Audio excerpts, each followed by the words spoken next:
And in a tiny workshop in one of the inner courtyards, I find Ravshan Halimov and his family working away. They've been working in the precincts of the Registan for decades. Lovingly, painstakingly making replacements for the most important ingredient in the decorations of these buildings: the ceramic tiles. Some plain, some patterned, some containing quotations from the Quran. Some made like jigsaws from almost 30 pieces. I could watch them for hours, but I have questions to ask. How difficult has it been to restore the tile work? Bu murakkab iş. Lekin bizler şu yoshlikdan shuni ichiga ishlaymiz. Bizlar endi oilaviy ishlaymiz. Shu uchun bizlarga buni o'zlashtirish oson bo'lganda. Bunisi juda o'zi murakkab ish. How difficult has it been to make sure that the colours are accurate, that the colours are correct? Ilgari vaqt endi buni saxstaviydan qanaqa bizlarga ma'lum emas, lekin o'shanga qarab bizlar moslashamiz. Shularga qarab o'sha ranglarni topib. Is there a sense that all of this restoration work has to do with the memory of Timur and his family? Asosan o'shandan boshlandi, mustaqillik, yangi mustaqillik bo'lgandan keyin birdan shu Amir Temurning mana shu nimalari boshlandi. Shu bilan ta'mirlash katta hajmga olib borildi. So in the music, not just of the Silk Road and Central Asia, but of Europe. In one small corner of the Registan, there's a little music shop, owned and run by Master Babur. He has a lot of instruments to show me, but one looks particularly familiar. What about this one in the corner? In the corner, this is also one of the very ancient musical instruments, which we call it oud. It looks a bit like a lute to me. It's exactly the same musical instrument. Okay, I will show you from oud also little music. No one is quite sure exactly when the Arab oud was first absorbed into European culture. It's been suggested that this happened as early as the 8th century. The oud became our lute, an instrument that remained central to European music until the 1800s.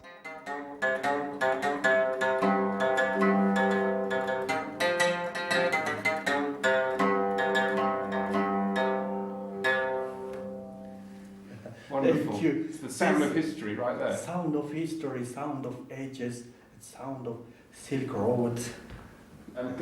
Can I have a go? Of course, of course. You can try. Yes, of course. Usually it's played sitting. Yeah. You can try.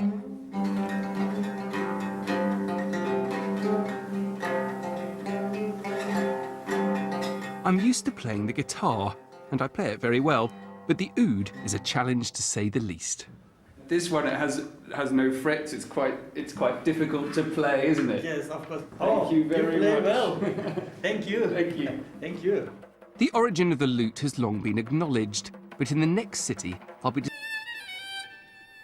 The deals were done in domes like these, trading domes.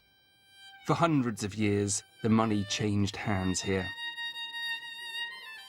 And where they still stand, of course, these domes are perfect tourist traps.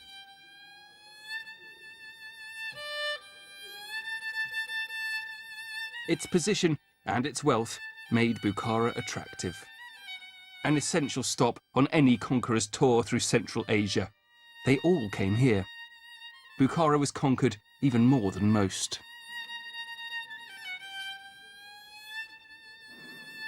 In 1220, Genghis Khan, before reducing most of this city to a smouldering ruin, told the citizens of Bukhara that they must have been very great sinners indeed for God to have sent him as their punishment. But these huge walls, built around 850, were simply too big to destroy. There's been a fortress on this site for about 2,000 years. Khiva exists to serve and preserve the past, and one of its mosques, the Juma Mosque, is now a museum in which more than a millennium of cultural change is wonderfully preserved. It contains an extraordinary display of one of the things Khiva has become famous for: the carving of wood, particularly wooden pillars. It's an extraordinarily peaceful place, and in some ways it seems a shame to talk in it. But needs must.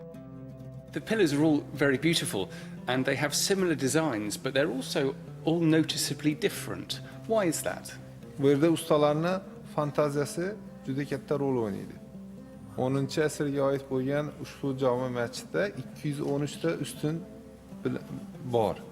213 ta ustundagi barcha naqshlar 10-asrdan 20-asr boshlarigacha bo'lgan naqshlar bilan uyg'unlashgan. Ustunlardagi naqshlar ikki xil. Bu yerda ham cho'l zonasi, ham tekislik zonasi, ham tog' zonasidagi bo'lgan o'simliklarni namunalari aks qildirilgan. Bu tabiatda bor bo'lgan narsani ko'rsatib berish. Bundan tashqari geometrik naqshlarda insonlar tomonidan shu geometrik. So that's fascinating. We have a combination of a celebration of the natural world with a celebration of human knowledge and science. Tarafani yaratilgandan keyin, shu narsa rivojlantirilgandan keyin mana shu joyda shu narsa uyg'unlashgan. Sababi bu yerdan juda ko'p olimlar yetishib chiqqan. Algoritmning asoschisi, algebra fanining asoschisi Al-Xorazmiy ham aynan Xiva shahrida tug'ilganlar. So the spirit of Al-Khwarizmi's wonderful mind broods over these pillars. They're expressions of Khwarezm's cultural and religious history. The oldest pillar here is 1,000 years old, but the floral style has roots that are older still. It reaches back to the religion that Islam slowly supplanted here, Zoroastrianism.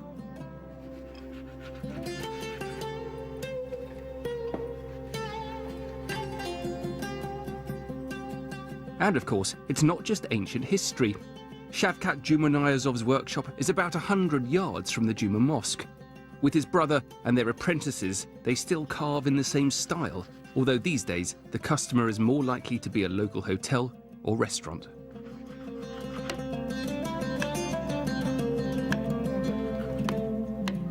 It's a delight to watch them. I'm surprised by the confident, detailed violence with which they work. For the journal, I want something more than just a photo. Shavkat offers to draw us a part of the design for his pillar carving. Kindly, he tells us the pattern's name. Turg'ush naqshda atiladi bu naqsh. Bu 4dan 1 qismi bu naqshning.